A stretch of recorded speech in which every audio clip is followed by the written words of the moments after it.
Thanks for tuning in. Really appreciate it. Thanks also to Duke Arkensinger, Bob Barr, and the rest of the crew who put on this symposium. Tremendous amount of work goes into a project like this, and they deserve a huge pat on the back. Special thanks for inviting me to give this presentation. My only regret is that I can't be there in Watkins Glen to present it. So today I will be speaking about, let's see how this works here. Oops. How Formula One finally, belatedly, accepted seatbelts. You may find this hard to believe considering the status of Formula One these days, but seatbelts were not commonplace in Formula One until the late 1960s. They weren't required until 1972. This is long after they were standard equipment here in the United States. This is A.J. Foyt in a dirt champ car in 1964. And you can see pretty clearly here that he's wearing shoulder harnesses.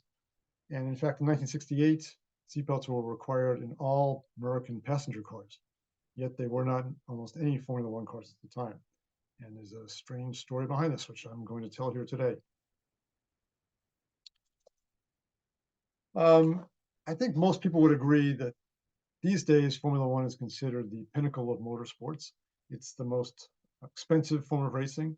It's the most exotic, uses the most exotic technology, and it has, I think, the most enviable safety record.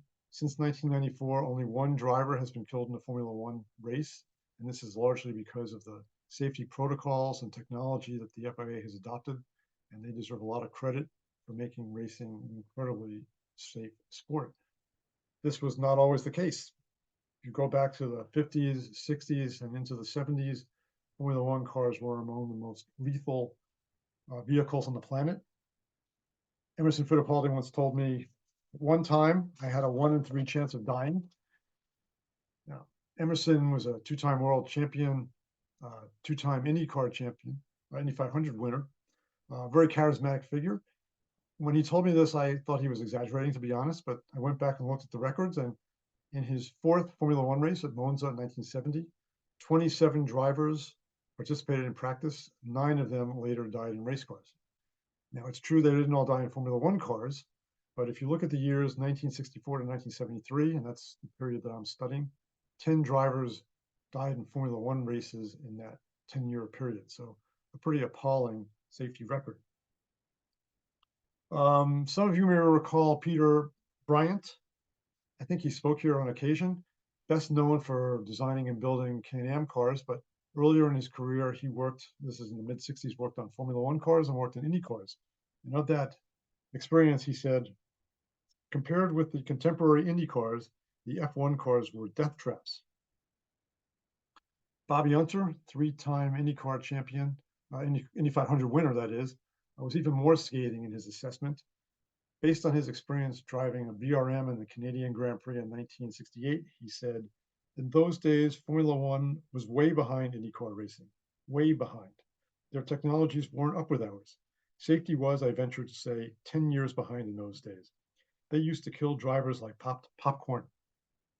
Uncle Bobby had a unique turn of phrase, I would say. There were a couple of factors at play here. The most obvious and probably most important was technology. 1966, Formula One engine regulations changed from a maximum of 1.5 liters to 3 liters, so engines doubled in size, and speeds went up, I don't know, 30, 40 miles an hour. This is also the period when wings and downforce first appear.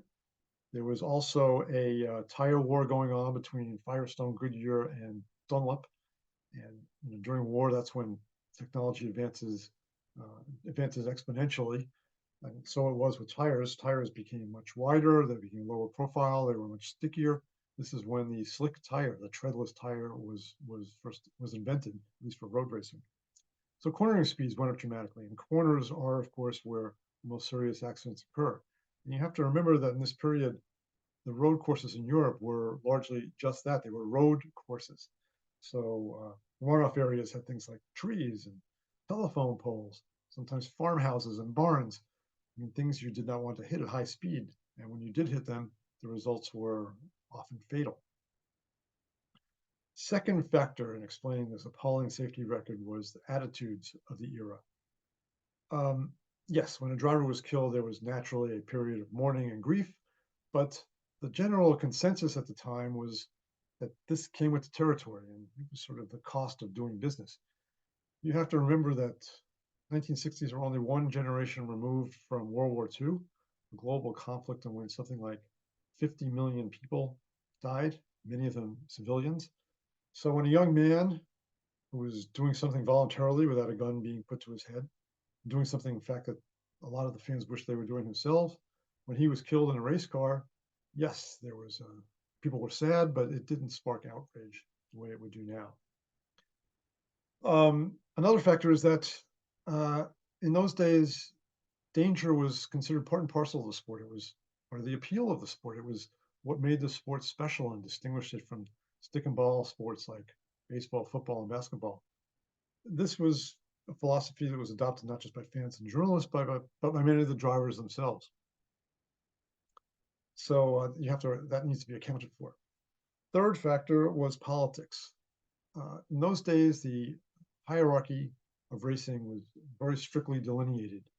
At the top of the totem pole were the blue bloods, the aristocratic members of the old boy network who ran the national sporting clubs. These were the people who made up the directors of the CSI, which was the competition arm of the FIA back then, and they put on the races that made up the Formula One schedule.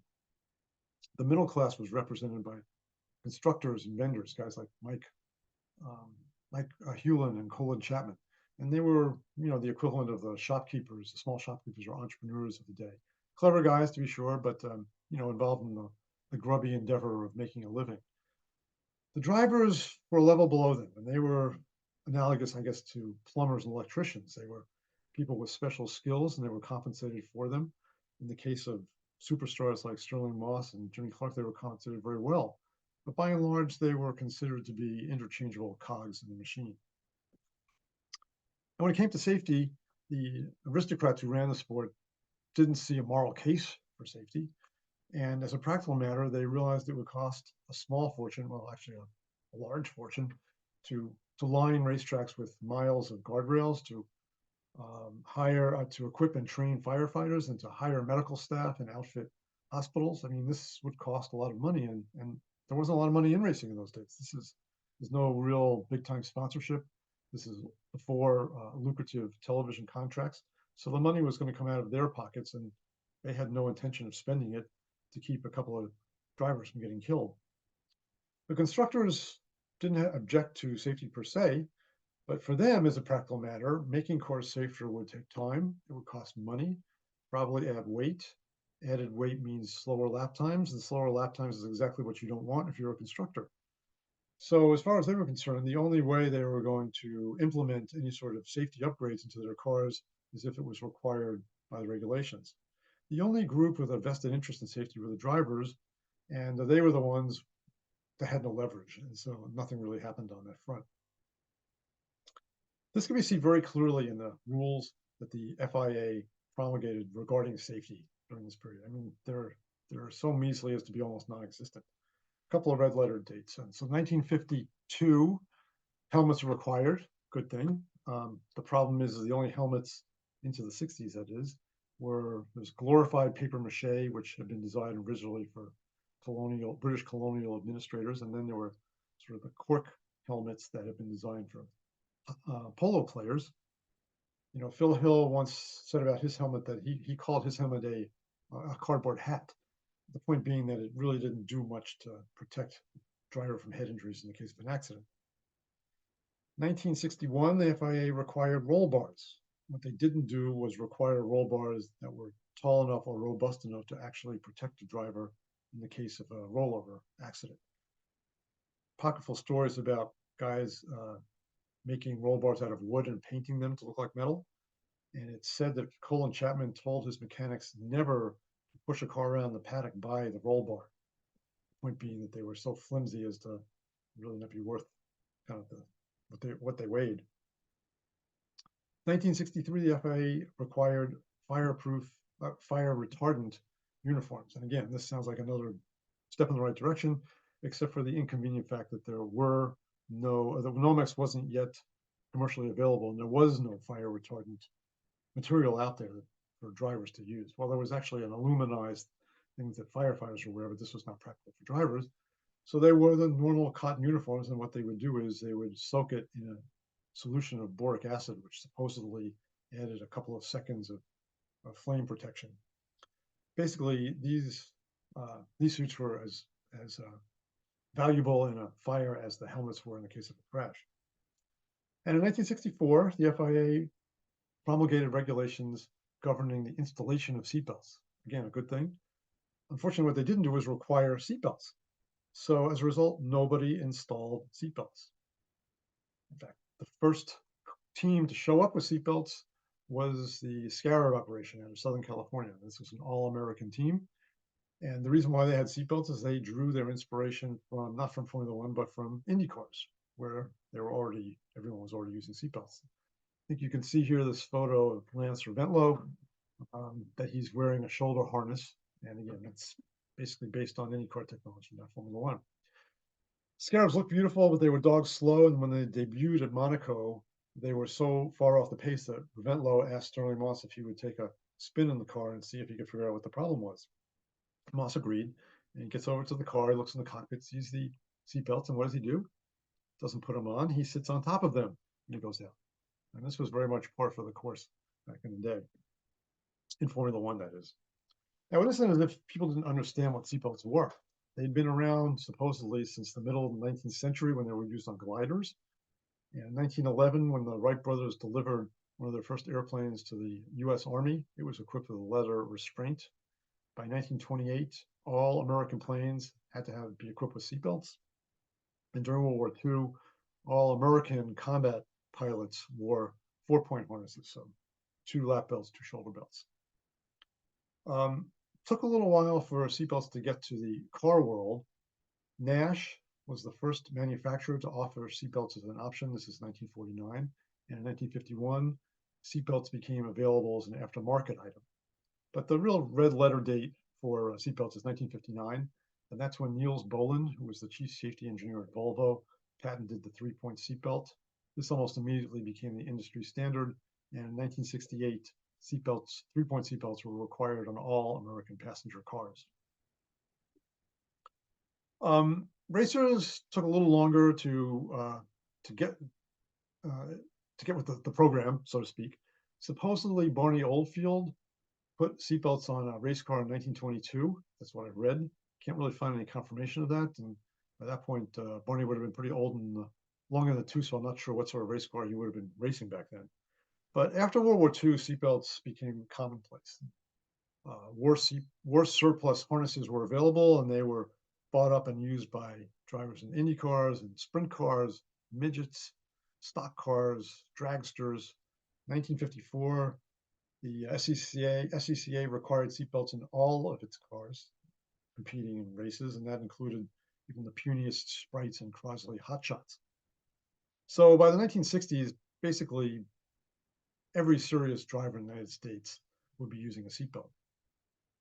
Not so over in Europe. In fact, well into the 60s, most road racers in Europe thought that seatbelts were dangerous rather than a benefit. And the conventional wisdom was that given the opportunity, you were supposed to jump out of the cockpit before an accident, more or less like a pilot bailing out of a stricken airplane. Richard Atwood, who won Le Mans 1971 and Porsche 917, told me, "We all knew the cars would deform in the case of a crash. That's why belts weren't really thought of as being a particularly good idea, especially if the car caught fire." Well, the most accomplished practitioner of bailing out of a race car before an accident was American Masten Gregory, who famously leapt out of a Lister Jag at Silverstone in 58, and then he did it again at Goodwood the next year in a Torgero Jaguar. Peter Bryant tells a funny story about Gregory. A couple of years later, before the Tasman series, he was doing a seat fitting with Masten Gregory. So they're in the garage, and Gregory's in the cockpit, and everything's kind of low key. And then all of a sudden, Gregory jumps up, hurls himself out of the cockpit onto the floor of the garage, and Bryant thinks something's wrong. Maybe the car's on fire. He goes, "What's going on?"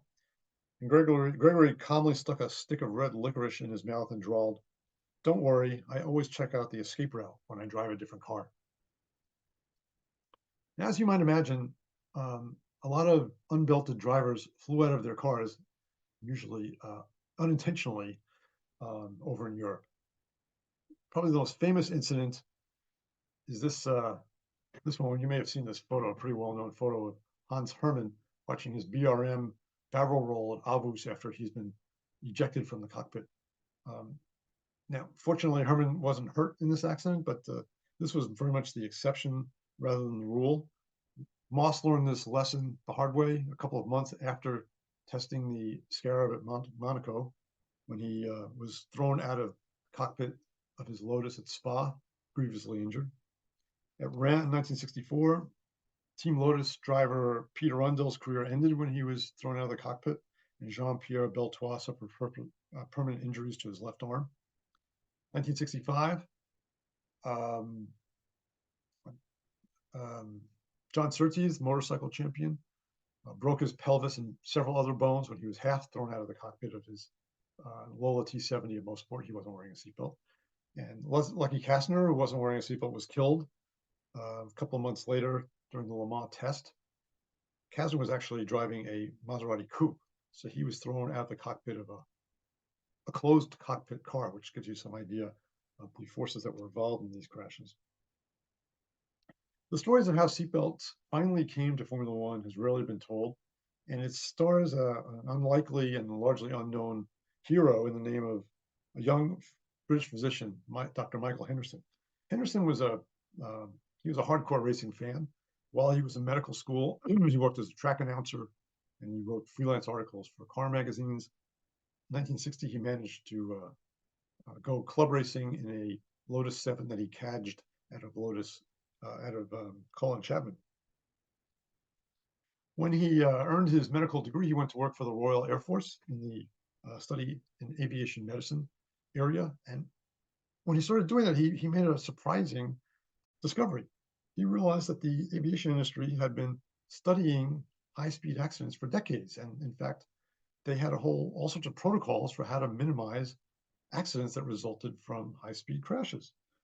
And as he told me, I began to understand that there was a science of vehicle safety out there, that we didn't have to ignore the fact that people are getting injured in racing accidents any more than you would ignore any other kind of malady or illness. The aviation medicine textbook that we were using at the time was about 3 inches thick. It was a major book, and yet nothing had been done to adopt any of this material, psychological, physiological, impact resistance, anything, to motor racing. Well, Henderson was no dummy, so he decided to apply some of what he learned to his own racing. When he ran a touring car at the Nürburgring, he fitted it with a 3-point belt, and he did the same thing with his street car, which was a Jaguar XK120. 1966, he bought a Malik U2 Clubman, and his plan was to put in a 4-point harness like the ones used by RAF pilots he worked with. But he realized pretty quickly that the lay-down seating position, which is very similar to a Formula car, meant that in the case of a frontal collision, he would slide under the belts. It was a submarine under them, and he could be grievously injured.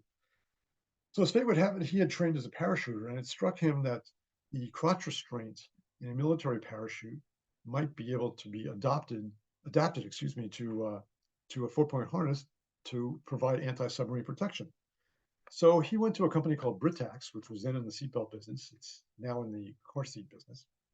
And he convinced them to build a harness to his specifications with straps looped around his thighs, to provide anti-submarine protection. And this created the first 6-point harness used in road racing competition.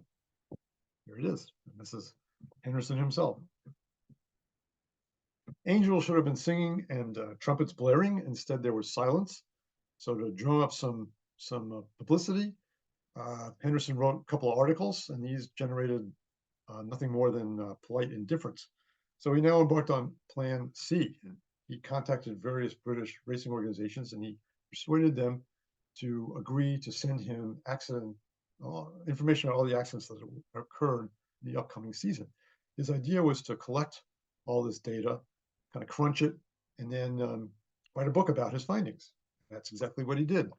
Wrote the book in 67, published it in 1968. Motor Racing and Safety is the foundational text of the motorsport safety movement. Drawing on his analysis of more than 200 accidents, Henderson comprehensively demolished the myth that it made sense to jump out of a moving race car, and he made the affirmative case for wearing a seatbelt. To add gravitas to his thesis, and also to maybe get more people to buy his book, he decided to get a luminary in the motorsports world to write the foreword. And he approached Lewis Stanley, who ran the Formula One team. Stanley was a somewhat controversial figure. Always dressed in blue blazers and gray flannel slacks, he was somewhat pompous, could be a bit pretentious, and his critics thought he considered him the Colonel Blimp of the motorsports world. On the other hand, he was just about the only member of the aristocrats who ran racing who believed in safety. He had almost single-handedly created the International Grand Prix Medical Service, which provided a well-equipped mobile hospital that went from track to track. Anyhow, Henderson pitches Stanley. Stanley invites him to come to his estate near Cambridge. Henderson shows up. He makes his gives him a spiel about seatbelts, and when he gets finished, Stanley goes, "Right, I agree. I'll put belts in Jackie Stewart's car." And by this time, Henderson was dissatisfied with the locking mechanism that Britax was using for the 6-point harness. As fate would have it, he was working on a program at the time to upgrade the seatbelts in the F4 Phantoms that the RAF was buying from McDonnell Douglas. This had put him in touch with the GQ parachute company, which had provided all the parachutes used by the RAF during the Second World War. Henderson asked GQ if they might create the 6-point harness for him, and they advised him to get in touch with its chief consultant, Major Terence Willans. Now, Willans is a truly remarkable character, not so much for his racing stuff, but just for his entire career. Orphaned at 13, he worked as a Bronco buster as a teenager while he was still in his teens. When World War II erupted, he volunteered for the British Cavalry and trained as a paratrooper. Before his first jump, his instructor yelled, "Uncurl your ears, Dumbo, and fly." Dumbo Willans he was for the rest of his life. He served as a so-called pathfinder during the war, landing behind enemy lines in France, Greece, and Italy. After the war, he performed a series of incredibly risky high-altitude tests and eventually became known as the father of British sport parachuting. He performed the first live-fire ejection seat tests of the Foland Net jet fighter. He wing-walked without a parachute at air shows, and he also worked as a motion picture stuntman. So Willans and Henderson collaborated to create the 6-point harness that GQ then manufactured and made available to Formula One drivers at the start of the 68 season. Several of them had read Henderson's book, and they were what I guess you'd call seatbelt curious. The major holdout, unfortunately, was the best-known driver in Formula One. That was Jimmy Clark, two-time world champion. Jimmy absolutely refused to wear a belt, Henderson recalls. And this is kind of weird. I don't really understand this because when Clark raced in the Indy 500, he had to wear a belt. It was required by USAC. And so he was wearing seatbelts when he won the 500 in 1965.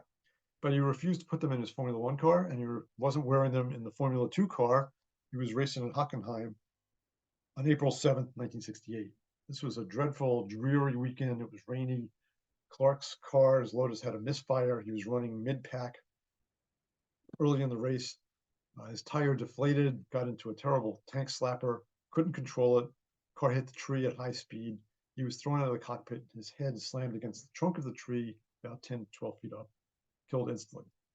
This was very much a come to Jesus moment for Clark's colleagues. Chris Amon, who was the #1 driver in the Ferrari team, said, speaking for many of his colleagues, "Jimmy's death was the most profound thing that had happened to me in my racing career, because I felt if it could happen to him, what chance did the rest of us have?"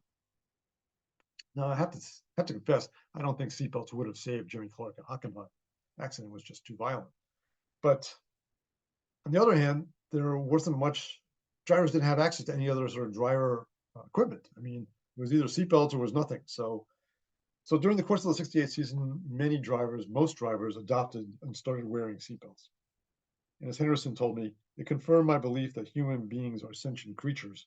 If given the right information, they understand that there are reasonable things to do. Naturally, no, forgot to show you. Dumbo Willans over here doing an early parachute. And here is Jackie Stewart actually with his belts. This is actually a little bit later. He did have the belts in his car in '68. This is, I believe, more like 1970. Anyway, interest in seatbelts naturally filtered down to less exalted forms of racing.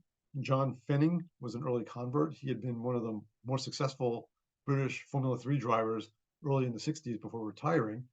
But 1968, he wanted to get back into racing on an amateur basis, do some hill climbing. And his wife agreed to allow him to do so only if he invested in the latest in safety gear. So he bought a Nomex suit, which was available then. He bought a full face helmet, which was available by then.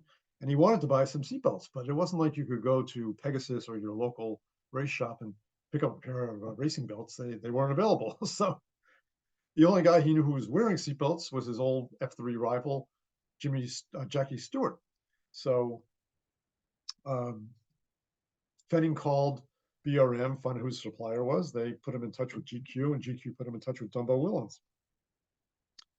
Willans met with Fenning when he was in the area performing some ejection seat tests. Fenning bought a 4-point harness and installed it in his hill climb car. Now, Fenning had a race shop, and that's what he did for a living. And so people would come over and they would look at his car and they'd look inside the cockpit and go, "Hey, what's that stuff?" They're seatbelts. So, and a couple of people said, "Well, that sounds like a pretty good idea. Maybe I should be wearing seatbelts." So Fenning started selling seatbelts. And after about 6 months, he went to Willans and said, "Dumbo, did you ever think of doing this professionally and stop trying to kill yourself jumping out of airplanes?" I cajoled him into forming a company. He was the brains and I was the salesman, for lack of a better word. So Willans Harness Manufacturing Limited became the first major player in the racing market, and its signature royal blue belts could be seen in virtually every F1 car of the era. You can still see a lot. I mean, Willans is still in business, and you can still see a lot of them today. It's their favorites in restored F1 cars that are vintage racing, especially cars of the DFE era. Here's a you should be able to see actually the name is on them right here. Very, very popular and very good. By this time, ironically, Dr. Henderson had sort of gotten out of the seatbelt business. Well, he was never really in the business, but he sort of got out of that world. He'd moved to Australia and embarked on a new and fruitful career in road car safety. And he eventually served as director of traffic safety in New South Wales. But he kept in touch with his old racing pals. And so in January '69, when the Formula One drivers, several of them came over to race in the Tasman series in Australia, he had dinner with Jochen Rindt. Rindt was a hard-nosed Austrian who'd more or less taken Clark's place as the #1 driver on the Lotus team. And after Jimmy Clark, he was probably the most vocal advocate for safety during this era. And he was a big believer in what Henderson, was preaching. And he told Henderson, "I've read your book and I agree with everything you say, but you will never get me wearing crotch belts." Rindt believed that in the case of an accident, the thigh belts, the crotch belts, would crush his private parts, and which would be very painful if, in fact, that was the case. But Henderson explained that's not the way they work, but Rindt couldn't be convinced, and so he continued to race with a 4-point harness, did not have the crotch belts with anti-submarine protection. Fast forward to September 5th, 1970, practice for the Italian Grand Prix at Monza. Rindt was coming off 4 consecutive victories in the summer in the groundbreaking Lotus 72. There at Monza in practice, he had just blown past Denny Hume at about 190 miles an hour. And in the brake zone for the Parabolica, his car suddenly veered to the left and ran into a guardrail. Had the guardrail been installed properly, it wouldn't have been a terrible accident. Well, it might have been a bad accident, but it wouldn't have been a fatal accident, that's for sure. Unfortunately, the guardrail was not installed properly. The bottom strand gave way. The wedge nose of the Lotus 72 dug in underneath it, and it came to an immediate stop. Rindt was thrust forward in the cockpit, and since he wasn't wearing a submarine belt, he slid forward, and the belt buckle severed his jugular vein. He was dead before medical attention could arrive. Later that year, Rindt became the first driver ever posthumously crowned world driving champion. Despite Rindt's death, the FIA didn't take action to require 6-point harnesses. In fact, they didn't require seatbelts at all, which is a dereliction of duty that's a little hard to understand. I mean, you didn't have to be a safety advocate to understand seatbelts made a lot of sense. 1969, British privateer John Wolfe was killed on the first lap of the 24 Hours of Le Mans when he crashed without wearing seatbelts in his Porsche 917. A week before Rindt was killed at Monza, British amateur Chris Summers, who wore street clothes when he raced and refused to wear a harness, died when he was thrown from the cockpit of his Lola T172 in a Formula 5000 race at Snetterton. Almost exactly a year later, his friend and fellow 5000 racer Peter Houghton, who likewise wore street clothes when he raced and didn't wear seatbelts, died when he was ejected from the cockpit of his Cooper T90 at Oulton Park. It wasn't until 1972, that the FIA finally, belatedly mandated 6-point harnesses, long after the vast majority of Formula cars were already outfitted with them. How many drivers have been badly hurt or killed needlessly before action was taken? Too many. The lesson to be learned from the history of seatbelts is clear. If racing was to be made safer, the changes wouldn't come from the top down. They would be forced on the sport from the bottom up by the people whose lives were at risk, which made sense. After all, revolutions are won on the battlefield, not in the boardroom. Oh, by the way, I guess I should have shown this slide before, just in case you haven't seen it. This is what a modern 6-point harness looks like. 2 lap belts, 2 shoulder belts, 2 sub belts, all connected to a single interlocking buckle, which you can open by just turning one and a quarter turn or something like that. Anyway, thank you very much. I would say I would open the floor for questions, but I guess that's not really possible here. Take care.